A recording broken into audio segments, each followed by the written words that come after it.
विकास आप लोग करते रहे। देखिए, आप ये सब बताइए कि सियासत किस चीज की सियासत ये सरकार कर रही है। इस पूरी सरकार का एजेंडा है गरीबों को शिक्षा से दूर करने का। बाबा साहब भीमराव अम्बेडकर जी ने जो संविधान दिया उसमें शिक्षा अनिवार्य है, आरक्षण अनिवार्य है, और उसको ये सरकार छीनना चाहती है और छीनने के नाम पर ये चीज कर रही है। अतुल भाई, हमेशा से आपके दल पे सवाल उठता रहा है कि सवाल की बात नहीं, सवाल उठाइए सरकार पर।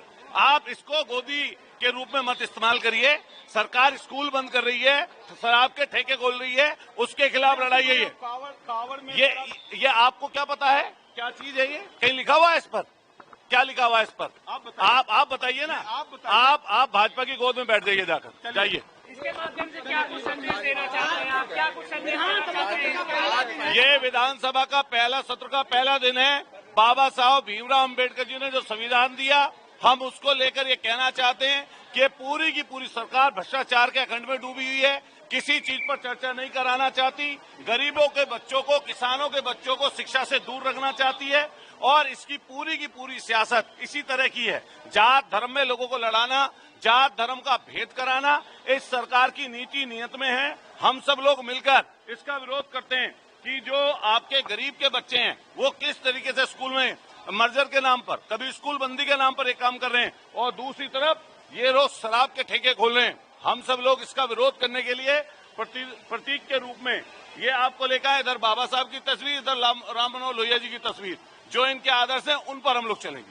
अतुल भाई, बात यह है कि कम्युनिटी विद्यालयों का हम लोग विरोध कर रहे हैं, पीडीए पाठशाला चलाई जा रही है, लेकिन जो समाजवादी पार्टी के कार्यकर्ता है उनके ऊपर एफआईआर दर्ज हो रहा है, उसमें क्या कहना चाहेंगे? कोई कितनी एफआईआर दर्ज कर ले, कितनी भी एफआईआर दर्ज कर ले, लेकिन गरीब की लड़ाई लड़ने से हमें रोक नहीं सकते, गरीब की सोच से हमें पीछे नहीं हटा सकते। ये सरकार स्पष्ट करे, सरकारी स्कूलों को बंद क्यों कर रहे हैं, शराब के ठेके क्यों खुल रहे हैं। एक तरफ आप भारतीय संस्कृति, भारतीय परंपरा की बात करते हैं, कहाँ भारतीय संस्कृति, भारतीय परंपरा में शराब को ठीक माना गया है। नए नए बच्चे, 14 साल 15 साल के बच्चे शराब की तरफ तेजी से बढ़ रहे हैं, और पूरे के पूरे घर का सत्यानाश होता जा रहा है। और दूसरी तरफ ये लोग स्कूल बंद करना चाहते हैं, हम उसका विरोध कर रहे हैं और लगातार इस चीज पर लड़ाई लड़ेंगे। सत्र छोटा है, मुद्दे कई है, क्या लगता है कम समय में इन सारे मुद्दों को आप लोग ये आप पक्का समझिए कि पूरी की पूरी सियासत इनकी इसी तरह की है। ये लोग मुद्दों से भागना चाहते हैं। हम लोग महंगाई, शिक्षा, स्वास्थ्य, बेरोजगारी, इन विषय पर सरकार को लेकर आ रहे हैं, और आने वाले समय पर इसी चीज पर चुनाव भी होने जा रहा है। जनता सब देख रही है, लेकिन सबसे ज्यादा गरीबों को नुकसान करने का काम इस सरकार ने किया है स्कूल बंदी का। स्कूल बंदी के खिलाफ जो पाठशाला ये लोग बंद कर रहे हैं, जो गरीबों से शिक्षा छीनने का काम कर रहे हैं, हम उसके खिलाफ हैं।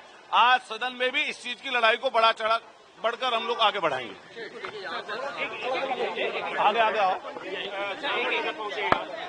ये बच्चों की शिक्षा का विषय है, और इस बच्चों की शिक्षा के विषय पर बाबा साहब भीमराव अम्बेडकर जी ने जो संविधान दिया, उसमें जहां धार्मिक स्वतंत्रता है वहीं पढ़ने की स्वतंत्रता है, लेकिन सरकार की जो जिम्मेदारी है वो शिक्षा की, स्वास्थ्य की, महंगाई की, बेरोजगारी की, इस पर चर्चा करने की है। ये धन्ना सेठों को लाभ पहुंचाने के लिए ये सरकार धन्ना सेठों के स्कूल चलाने के लिए सरकारी स्कूलों को बंद कर रही है, और गरीबों को शिक्षा से दूर करने का इसका प्रयास है।